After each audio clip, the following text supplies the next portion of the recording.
누가 먼저 문을 닫았을까요? 사실은 그 문이 닫히기 전부터 마음이 먼저 닫혀 있었습니다. 차정원은 그렇게 하루를 시작했습니다. 건양그룹 패션 본부의 새 얼굴로 등장한 그녀는 완벽한 며느리라는 타이틀보다 더 무거운 걸 짊어지고 있었어요. 사람들의 기대와 시선이 그녀의 말 한마디, 표정 하나에 매달려 있었고 그 중심에는 한혜라의 조용한 미소가 있었습니다.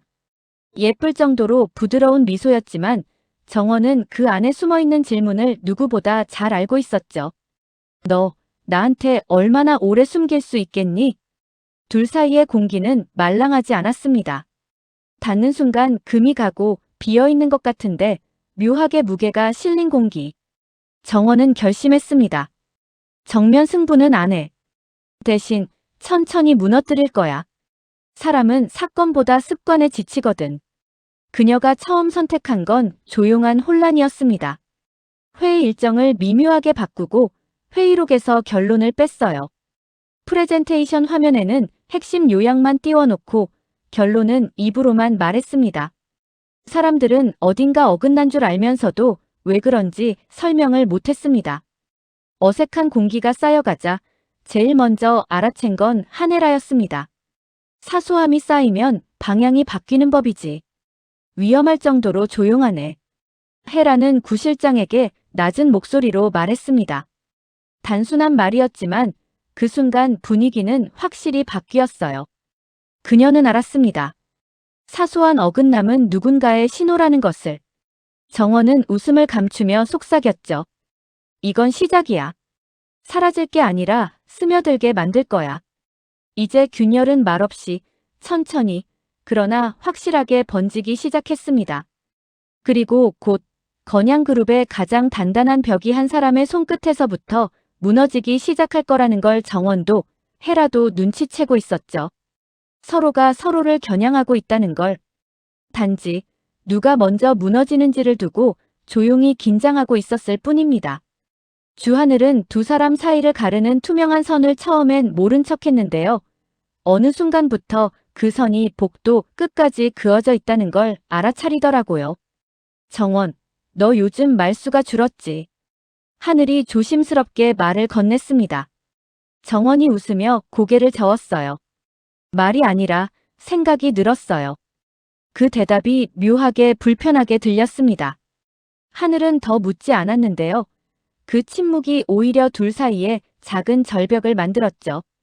그 무렵 공난숙은 혼자서 오래된 전화번호를 뒤적였습니다. 난숙은 권력을 두려워하지 않는 사람이었는데요. 사랑을 늘 어려워했어요. 그래서일까요? 딸에게 건넬 말은 많은데 꼭 필요한 문장은 늘 마지막에 남겨두곤 했습니다. 영채야, 엄마가 먼저 다 안다고 말하진 않을게. 다만 내가 듣고 싶은 순간에 내가 그 자리에. 그 문장을 끝내지 못하고 전화를 끊었어요. 난숙의 손은 한동안 떨리고 있었습니다. 같은 시간 주영채는 전혀 다른 준비를 하고 있었는데요. 영채는 흉내와 대체의 차이를 분명히 알고 있는 사람이었어요. 흉내는 빌리는 것이고 대체는 빼앗아오는 거라고요. 그녀는 스스로에게 다짐했어요. 내가 필요한 건 잠시 빌리는 얼굴이 아니라 오래 머무는 이름. 그래서 영채는 차정원의 흔적을 자료가 아닌 생활로 익혔습니다. 문장 끝을 어떻게 마무리하는지, 친한 사람을 부를 때 호흡이 어떻게 달라지는지, 실수했을 때 미안하다고 말하기 전에 눈을 먼저 깜빡이는지 같은 사소한 몸짓들까지요. 그런 다음 영채는 건양 패션실 앞에서 한혜라를 기다렸습니다. 부회장님, 제 시간 3분만 빌려주세요. 영채가 먼저 말을 열었어요. 한혜라가 발걸음을 멈추더라고요. 세상에서 가장 점잖은 호기심이 헤라의 눈에 떠올랐습니다. 누구신가요? 차정원과 같은 이름을 가진 사람인데요. 같은 이름이 같은 사람을 의미하지 않는다는 걸 보여드릴 수 있어요. 대답이 이례적이었죠. 거절이 자연스러웠을 순간이었는데 헤라는 이상하게도 그 3분을 허락했어요. 이유는 간단했어요. 오래된 불안과 오래된 연민이 그날따라 같은 방향으로 움직였거든요. 그 자리에서 영채는 포트폴리오를 내밀지 않았습니다. 대신 건양 패션이 지금 잃고 있는 것들에 대해 조용히 설명했어요. 유행을 따라가는 속도의 오류, 브랜드 핵심 문장과 내부 보고서, 문장의 어긋남, 공급망에서 특정 날만 반복되는 지연의 패턴. 디자인 얘기가 아니라 운영 얘기를 먼저 꺼내는 이유가 뭔지 아세요? 영채가 물었고 헤라는 고개를 약간 기울였어요. 겉면은 바르게 보이는데요. 안쪽에서만 반복되는 작은 틀어짐이 있어요. 이건 취향의 문제가 아니라 신뢰의 문제예요. 그 문장에 헤라는 조금 졌습니다. 일주일만 여기 앉아 있어 봐요. 그 사이에 내 생각이 바뀌면 그때 포트폴리오를 보죠. 그렇게 영채는 건양 안으로 들어왔습니다. 이름은 여전히 차정원이었지만 마음속 사전은 전혀 다른 페이지를 펼치고 있었어요. 한편 정원은 다른 종류의 실험을 시작했는데요.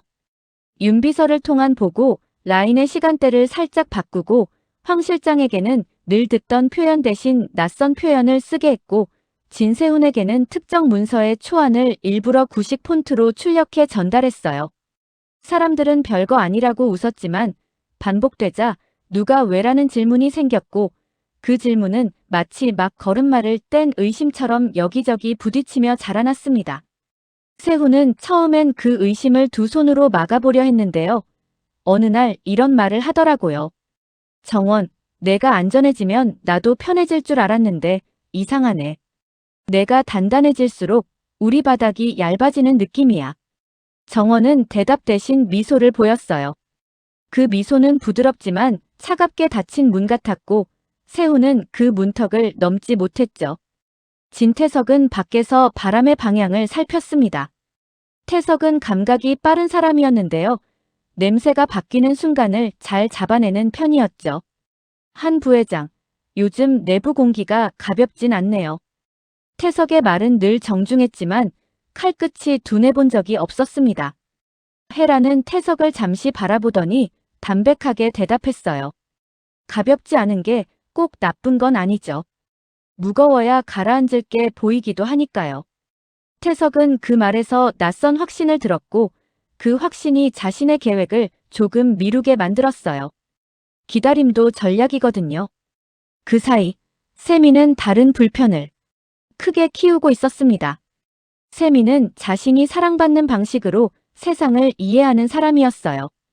그런데 회사 복도에서 직원들의 시선이 정원을 먼저 찾는 날들이 늘어나자 세미의 손끝이 늘 초조하게 움직였어요. 언니는 이상하게 차분해져서 더 무서워요. 세미가 혼잣말처럼 뱉었습니다. 그 말은 곧 질투의 모양을 하고 굳어지더라고요. 세미는 작은 모임을 만들어 정원의 결정을 더 자세히 검토하자고 제안했고 그 모임은 처음엔 건조한 의견 교환처럼 보였지만 서서히 경계의 테이블로 변했습니다. 정원은 알고 있었어요. 사람은 미워서가 아니라 불안해서 뭉친다는 걸요. 조미향과 차기범의 집은 여전히 따뜻했는데요. 그 따뜻함은 타성으로 얻어진 게 아니라 서로의 약점을 인정하며 만들어낸 것이었어요.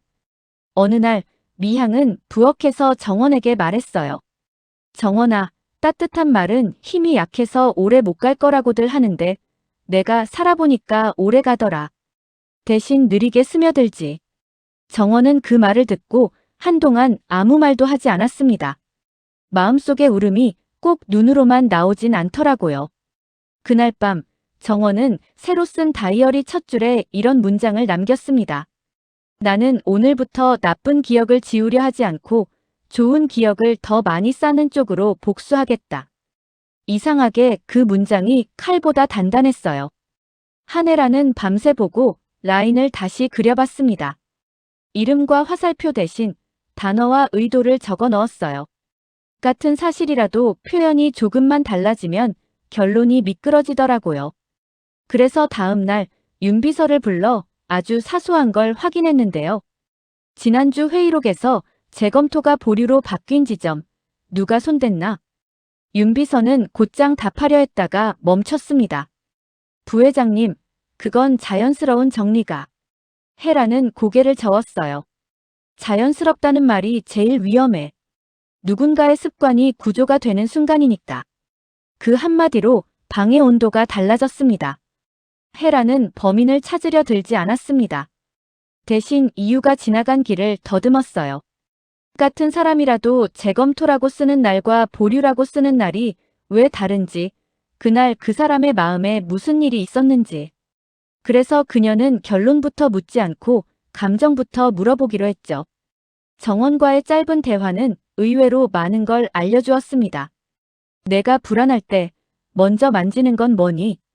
정원이 잠시 생각하다가 웃었어요. 목걸이요. 손이 먼저 가더라고요. 그 대답을 들은 헤라는 기억 속 몇 장면을 빠르게 넘겼습니다. 보고 논의가 날카로워질 때마다 정원의 손끝이 목선 근처로 스칠 때가 있었거든요. 그 습관은 큰 거짓보다 더 솔직했어요. 그날 오후, 헤라는 아주 작은 실험을 했는데요. 회의 자료의 첫 페이지에서 정리라는 단어를 가다듬기로 바꾸고 두 번째 페이지의 시정은 그대로 두었습니다. 의미는 거의 같지만 느낌은 달랐죠. 한쪽은 손질, 다른 한쪽은 처방. 누가 어디에서 멈추는지 보려는 시험이었어요. 흥미롭게도 사람들은 가다듬기 앞에서는 의견을 내고 시정 앞에서는 목소리를 낮추더라고요. 단어 하나에 마음의 자세가 바뀌는 걸 헤라는 다시 확인했습니다. 저녁 무렵 그녀는 윤비서를 불러 차를 한 잔 건넸습니다. 보고는 숫자와 사실로 끝나면 안 돼. 읽는 사람의 체온을 통과해야 신뢰가 생기지. 윤비서가 조심스럽게 물었어요. 그 체온은 어떻게 맞추죠? 헤라가 짧게 답했습니다. 먼저 상대가 불안할 때 만지는 걸 알아. 그게 온도를 가늠하는 제일 쉬운 방법이니까. 일주일도 지나지 않아 주영채가 약속과 다른 선물을 들고 왔습니다. 포트폴리오 대신 3개의 리스트. 표지는 투박했고 제목은 간단했죠. 잊고 있던 강점, 지금 버려야 할 관성, 아무도 말하지 않는 금기. 헤라는 첫 장을 넘기며 물었습니다. 디자인 포트폴리오를 가져오라고 했는데 영채가 고개를 살짝 숙였어요. 겉면은 나중에 보여드려도 늦지 않더라고요.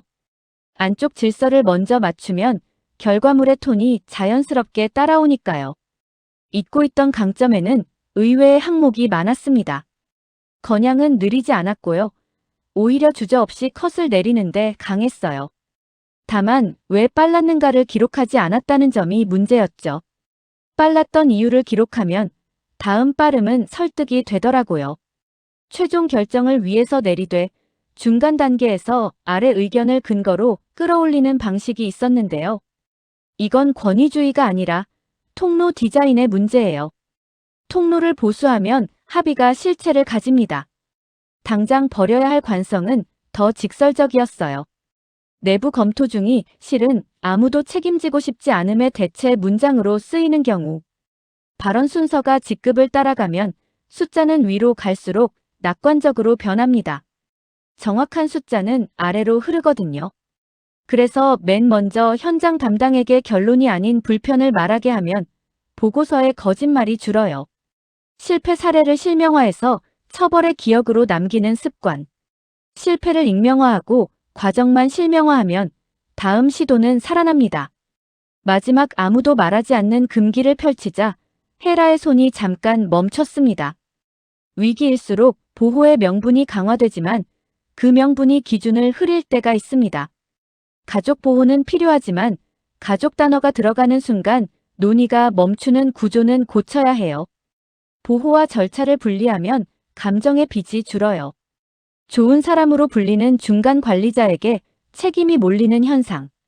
착함은 무한자원이 아니라서 어느 날 갑자기 터져요. 반대가 없는 결정을 합의로 착각하는 습관. 침묵이 찬성이 아니란 사실을 문서 상단에 박제해 놓아야 합니다. 헤라는 페이지를 덮고 조용히 물었습니다. 이걸 누구에게 배웠나요? 영채가 피식 웃었습니다. 사람들한테요. 자기들이 뭘 원하는지는 잘 모르면서 뭘 싫어하는지는 기가 막히게 정확하더라고요. 싫어하는 것부터 치우면 원하는 게 보이더라고요. 그 대답에 헤라는 묘한 감정을 느꼈습니다. 신뢰가 싹 트는 동시에 경계도 고개를 드는 그 특유의 이중 감정이었죠. 믿음은 늘 위험과 손을 잡고 오니까요. 그래서 그녀는 바로 승인이나 채용 같은 단어를 꺼내지 않았습니다. 대신 추가 질문을 던졌어요. 그럼 금기 중에 제일 먼저 건드릴 건 뭔가요? 영채가 잠시 생각하다가 답했습니다. 감정과 절차의 분리요. 예를 들어 가족이라는 단어를 회의록에 쓰되 다음 줄에 자동으로 붙는 절차 문장을 정해두는 거죠. 이 사안은 누구의 사적 이해와 무관하게 내부 감사 외부 검토 공시 기준에 따른 조치로 처리한다처럼요. 단어가 감정을 부르고 절차가 그 감정을 길들이게. 헤라는 그 답을 노트에 적고 마지막으로 한 번 더 확인했습니다. 그리고 차정원은 영채가 시선을 들었어요. 차정원은 이름이 아니라 방식이에요. 무너뜨릴 대상이 아니라 견디는 법을 가진 사람. 잠깐의 정적이 지나갔고 헤라는 아주 얕게 고개를 끄덕였습니다. 단정하지도 감상적이지도 않은 수긍이었어요.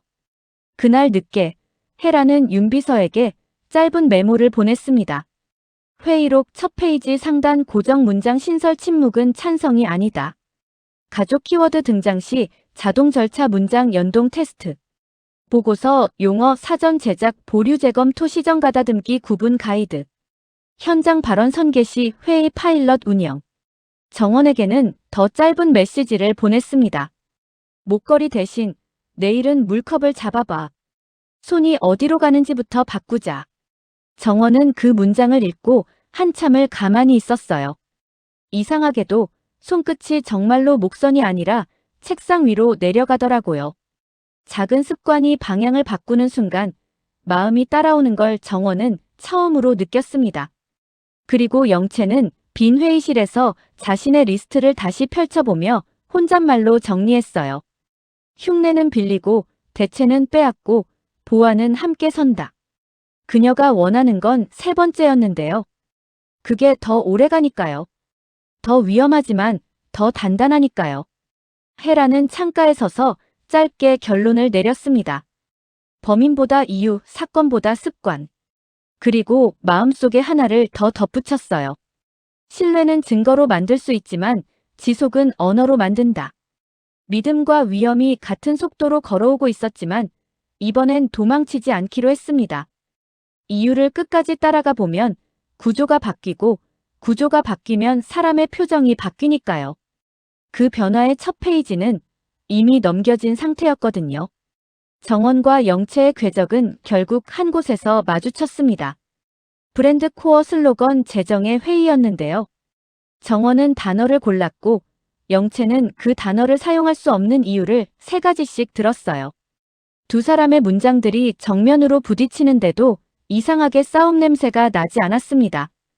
대신 둘 다 상대의 문장 속에서 자신의 그림자를 보더라고요.